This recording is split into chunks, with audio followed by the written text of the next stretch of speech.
Hi guys, good morning everyone. Welcome to all of you. This is Pooja and today back with another interesting as well as most important topic that is thrombocytes. Previous video में हम सभी लोग पढ़ रहे थे blood and their compositions. Blood क्या था, blood की कंपोजिशंस क्या थी, उसमें हम लोगों ने ल्यूकोसाइट्स मींस WBC तक पढ़ लिया था कि WBC कितने टाइप्स की होती हैं, उन्हें कितने कैटेगराइज में डिवाइड किया गया है, उनकी नंबरिंग क्या है और उनके फंक्शंस क्या हैं। ये सारी चीज़ें हम लोगों ने प्रीवियस वीडियो में देख ली थी।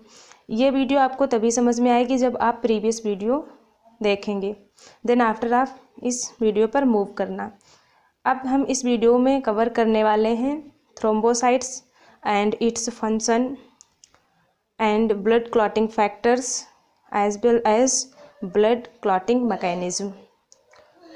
सो let's now what is thrombocytes and how it is formed or secreted. Thrombocytes also known as platelets because platelets are cells fragments produced from megakaryocytes. जो प्लेटलेट्स हैं या जो थ्रोम्बोसाइट्स हैं, ये मेगाकैरियोट्स टाइप की स्पेशल टाइप की सेल्स होती हैं, उनसे प्लेटलेट्स को सिक्रीट किया जाता है।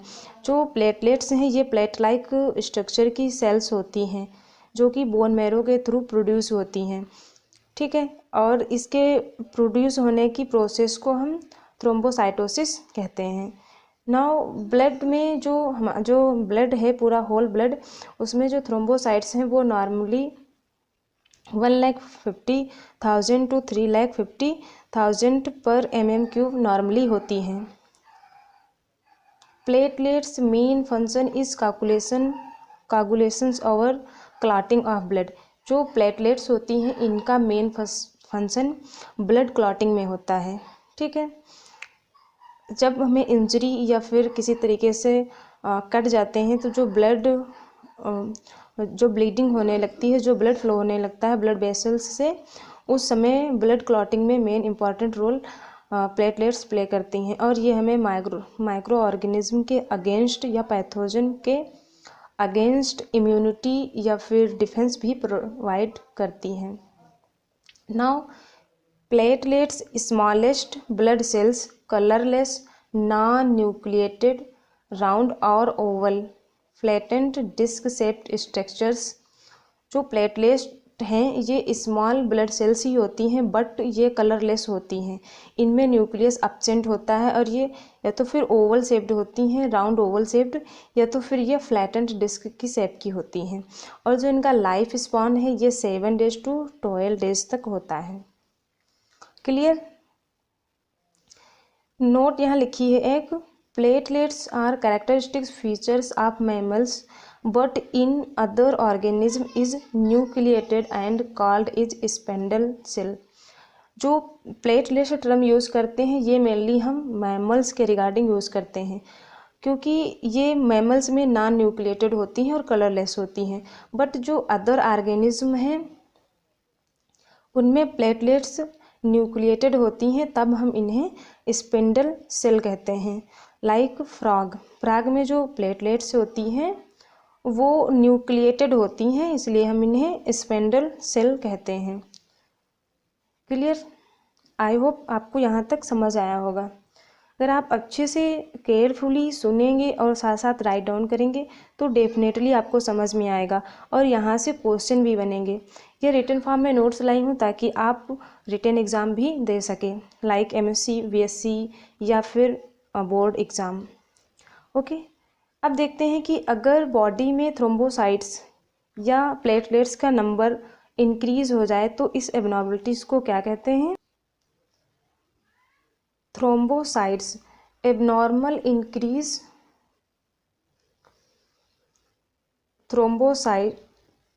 Thrombocytes then called as thrombocytosis. अगर हमारी बॉडी में जो प्लेटलेट्स हैं ये एबनॉर्मली इंक्रीज हो जाए तो इस कंडीशंस को थ्रोम्बोसाइट्स कहते हैं। और अगर एबनॉर्मली डिक्रीज़ हो जाएं तो हम इन्हें थ्रोम्बोपीनिया कहते हैं। ठीक है, अब देखते हैं कि प्लेटलेट्स जो हैं वो अकेले तो ब्लड क्लॉट नहीं कर सकती, बट ये with the help of blood factor या ब्लड क्लॉटिंग फैक्टर की हेल्प से ये ब्लड क्लॉटिंग में इम्पॉर्टेंट रोल प्ले करती हैं। क्लियर। तो ब्लड क्लॉटिंग फैक्टर जो हैं ये एक कैस्केड मैनर में एक्टिवेट होते हैं। क्यों? क्योंकि जो हमारी बॉडी में ये नॉर्मली जो है इनएक्टिव फॉर्म में प्रेजेंट होते हैं। जब इंजरी हो जाती है या फिर जब रिक्वायर होती है ब्लड को क्लॉट होने की, उस समय ये फैक्टर्स एक कैस्केड मैनर में एक्टिवेट हो जाते हैं। कैस्केड मैनर का मतलब होता है अगर कोई एक फैक्टर एक्टिवेट हुआ तो वो अपने नेक्स्ट फैक्टर को एक्टिवेट कर लेगा। ठीक है, तो जो ये 13 फैक्टर्स हैं ये नॉर्मली हमारी बॉडी में इनएक्टिवेट रहते हैं, इनएक्टिव कंडीशंस में रहते हैं। यहाँ पर हमने 13 फैक्टर्स लिखे हैं। एक्चुअली ब्लड क्लॉटिंग के 13 फैक्टर्स होते हैं, जिनके यहाँ पे नेम राइट डाउन है। यहाँ से भी क्वेश्चन पूछा जाता है कि फाइब्रोजन किस नंबर का जो फैक्टर्स है। जो यहाँ पर फैक्टर की नंबरिंग दी है ये इनकी डिस्कवरी के बेसिस पर इन्हें नंबरिंग दी गई है, बट ज़रूरी नहीं है कि जिस सीक्वेंस में इनकी डिस्कवरी हुई है उसी सीक्वेंस में ये एक्टिवेट हों। इनका एक्टिवेशंस डिपेंड करता है कि ब्लड क्लॉटिंग फैक्टर कौन सा पहले एक्टिवेट हुआ है। क्लियर। अब यहाँ पर सभी 13 फैक्टर्स के नेम रीड कर लेते हैं। First is fibrinogen, second prothrombin and third thromboplastin. जो थर्ड फैक्टर है ये थ्रोम्बोप्लास्टिन है। And fourth is calcium ion. These are 4 factors is very important for blood clotting. Clear. And fifth is proacyllerin or labile factors. Sixth no longer in use. जो sixth factor है इसका some cases में use होता है, ये participate करता है। And seventh stable factors or proconvertin. 8 anti haemophilic factors जिसे AHFA भी कहते हैं। एंड 9th जो फैक्टर है ये क्रिसमस फैक्टर है, अवर एंटी हीमोफिलिक फैक्टर है। जब हीमोफीलिया हो जाती है, हीमोफीलिया 2 टाइप्स की होती है, हीमोफीलिया ए टाइप की और हीमोफीलिया बी टाइप की। तो जब हमें हीमोफीलिया बी टाइप की हो जाती है तो उस समय क्रिसमस जो फैक्टर होता है ये डिसफंक्शन हो जाता है या इसमें किसी तरीके का म्यूटेशन हो जाता है। ठीक है, तो उसको एक्टिवेट करने के लिए इस जीन को एक्टिवेट होना पड़ता है, इस फंक्शन को एक्टिवेट होने के लिए।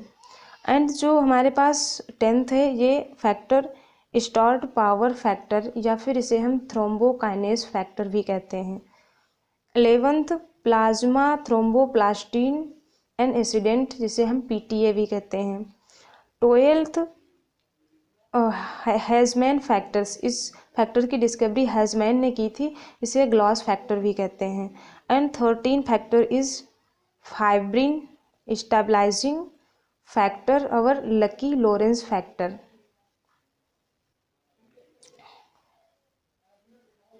क्लियर। अब देखते हैं कि ये फैक्टर किस तरीके से ब्लड क्लॉटिंग में इम्पॉर्टेंट रोल प्ले करते हैं। कोगुलेशंस ऑफ ब्लड या फिर blood clotting. Haemostasis is a sequence of response that stop bleeding when blood vessels are damaged or ruptured. The hemostatic response must be quick, localized to damage and carefully controlled in order to be effective. Their mechanism reduce blood loss.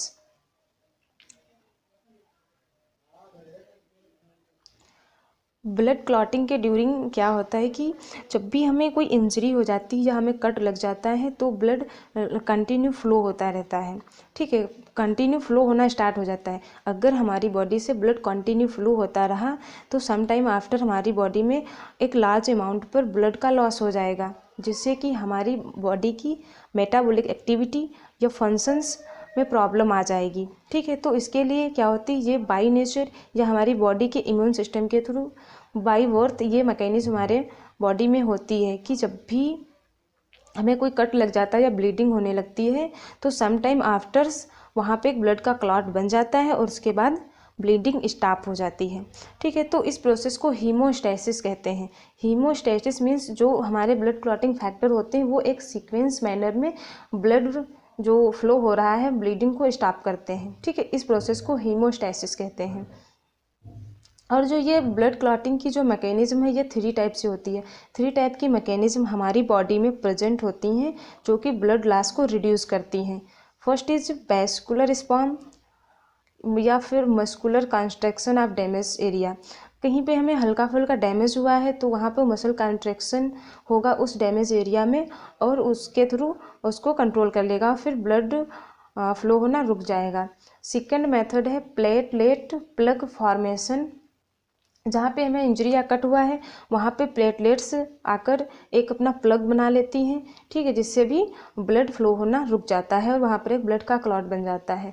और third mechanism है जो most appropriate होती है, जो generally सभी blood देखने को मिलती है। ठीक है, तो यहाँ पर हम थर्ड वाली प्रोसेस को देखेंगे कि ब्लड क्लॉट का फॉर्मेशन कैसे होता है।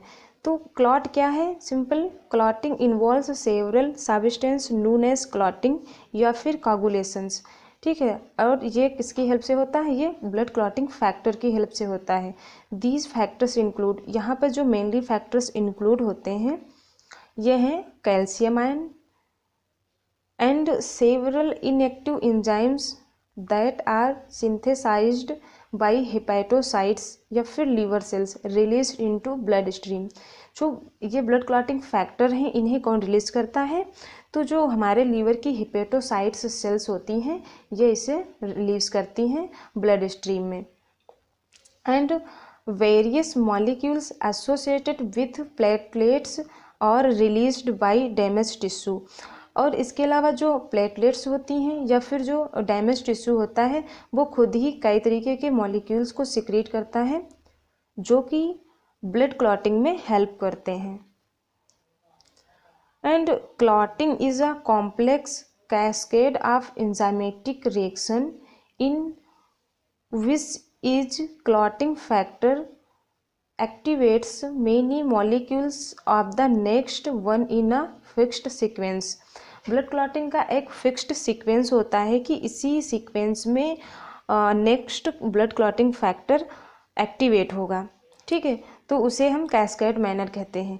तो ये एंजाइम होते हैं जो कैस्केड मैनर में ब्लड क्लॉटिंग फैक्टर को एक्टिव करते हैं और क्लॉट बनाने में हेल्प करते हैं। क्लियर। अब देखेंगे कि इसकी मैकेनिज्म कैसे है। अब ब्लड क्लॉटिंग की मैकेनिज्म कैसे होती है, कैसे किस तरीके से कैस्केड मैनर में एंजाइम एक्टिवेट होते हैं। So let's now mechanism of blood clotting. ठीक है, अब देखेंगे mechanism of blood clotting. Blood clotting की मैकेनिज्म के ड्यूरिंग क्या होता है, प्रोथ्रोम्बिनेज कन्वर्ट्स प्रोथ्रोम्बिन। प्रोथ्रोम्बिन क्या है, a plasma protein formed by the liver into the enzymes thrombin. ठीक है, थ्रोम्बिन एंजाइम की हेल्प से जो prothrombinase inactive blood clotting factor है ये एक्टिवेट हो जाता है किसमें, प्रोथ्रोम्बिन में। आप केयरफुली सुनेंगे और इसको अगेन रिपीट करके आप खुद से पढ़ेंगे तो डेफिनेटली आपको समझ आएगा। क्लियर। क्या बताया हमने कि जो प्रोथ्रोम्बिनेज हमारा ब्लड क्लॉटिंग फैक्टर है ये with the help of thrombin enzyme. ठीक है, थ्रोम्बिन एंजाइम की हेल्प से किसमें कन्वर्ट होता है, प्रोथ्रोम्बिन में। अब जब ये प्रोथ्रोम्बिन में कन्वर्ट हो गया तो क्या हो गया, ये एक्टिव फॉर्म में आ गया। अब प्रोथ्रोम्बिन अपने नेक्स्ट जो प्रोटीन होगी उसे एक्टिवेट करा लेगा with the help of thrombin enzyme. Next क्या होगा, थ्रोम्बिन कन्वर्ट्स। थ्रोम्बिन एक एंजाइम है जो कि सोल्यूबल फाइब्रोनिजन, जो ब्लड क्लॉटिंग फैक्टर है फाइब्रिनोजन। ठीक है, जो फाइब्रिनोजन ब्लड क्लॉटिंग फैक्टर है वो फाइब्रिन में कन्वर्ट हो जाएगा। ये भी फाइब्रिन क्या है, एक सोल्यूबल प्रोटीन है, इसे भी लीवर की हेपेटोसाइट सेल्स सिक्रीट करती हैं। Clear. Fibrin forms the threads of the clot, और जो ये फाइब्रिन है ये जहाँ पर ब्लड फ्लो हो रहा था वहाँ पर ये एक नेटवर्क बना लेगी, जिससे अदर आने वाली आरबीसी, प्लेटलेट्स या वाइट ब्लड सेल्स वो सभी आके उसमें ट्रैप हो जाएंगी और एक ब्लड क्लॉट का फॉर्मेशन हो जाएगा। क्लियर। यहाँ पे मैकेनिज्म है प्रोथ्रोम्बिनेस, और यहाँ पे थ्रोम्बिन एंजाइम आया, उसने क्या किया, थ्रोम्बिन एंजाइम की हेल्प से प्रोथ्रोम्बिनेस को प्रोथ्रोम्बिन में इनएक्टिवेट कर लिया। ठीक है, ये यहाँ पर प्रोथ्रोम्बिन में एक्टिवेट कर लिया। प्रोथ्रोम्बिन ने with the help of thrombinase enzyme क्या किया, फाइब्रिनोजन को एक्टिवेट कर दिया फाइब्रिन में। क्लियर। फाइब्रिन में एक्टिवेट कर दिया। देन आफ्टर क्या हुआ, फाइब्रिन ने जहाँ पर इंजरी हुई थी, जहाँ से ब्लड फ्लो हो रहा था, वहाँ पे एक नेटवर्किंग को फॉर्म कर लिया, नेटवर्क बना लिया, और आने वाली आरबीसी, जो भी ब्लड फ्लो हो रहा था उसमें जो भी आरबीसी थी, प्लेटलेट्स थी, वो उसी में आके ट्रैप हो गई। और मोस्ट इम्पॉर्टेंट आयन जो है वो कैल्शियम आयन भी यहाँ पर इम्पॉर्टेंट रोल प्ले करता है ब्लड क्लॉटिंग में। तो आप कैल्शियम आयन फैक्टर्स को भी याद रखेंगे। कई बार ऑब्जेक्टिव फॉर्म में क्वेश्चंस पूछ लिया जाता है कि कौन सा आयन ब्लड क्लॉटिंग में इम्पॉर्टेंट रोल प्ले करता है, तो आपका मोस्ट अप्रोप्रिएट आंसर होना चाहिए कैल्शियम आयन। ठीक है, यहाँ से भी बहुत तरीके के आपसे ऑब्जेक्टिव क्वेश्चंस पूछे जा सकते हैं। आपसे शॉर्ट नोट्स में क्वेश्चन पूछा जा सकता है, मैकेनिज्म ऑफ ब्लड क्लॉटिंग दीजिए, व्हाट इज कोगुलेशंस, ये सारे क्वेश्चंस आपसे पूछे जा सकते हैं। तो आप नोट्स भी राइट डाउन कर लीजिए, और अगर कोई डाउट है तो डेफिनेटली आप कमेंट बॉक्स में पूछ लीजिए। अब नेक्स्ट देखते हैं lymph. What is lymph. Lymph को हम लोग नेक्स्ट वीडियो में पढ़ेंगे कि लिम्फ क्या है और लिम्फेटिक सिस्टम किस तरीके से वर्क करता है, जो फैट है उसको किस तरीके से एब्जॉर्ब करता है, किस तरीके से एब्जॉर्ब करके टिश्यू तक, एडिपोज टिश्यू तक उसे ड्रॉप करता है। तो आप बने रहिए हमारी वीडियोस में। इसी तरह आप नेक्स्ट वीडियो देखने के लिए आप चैनल को लाइक और सब्सक्राइब कर लीजिए। Thanks for watching, till then bye bye, take care.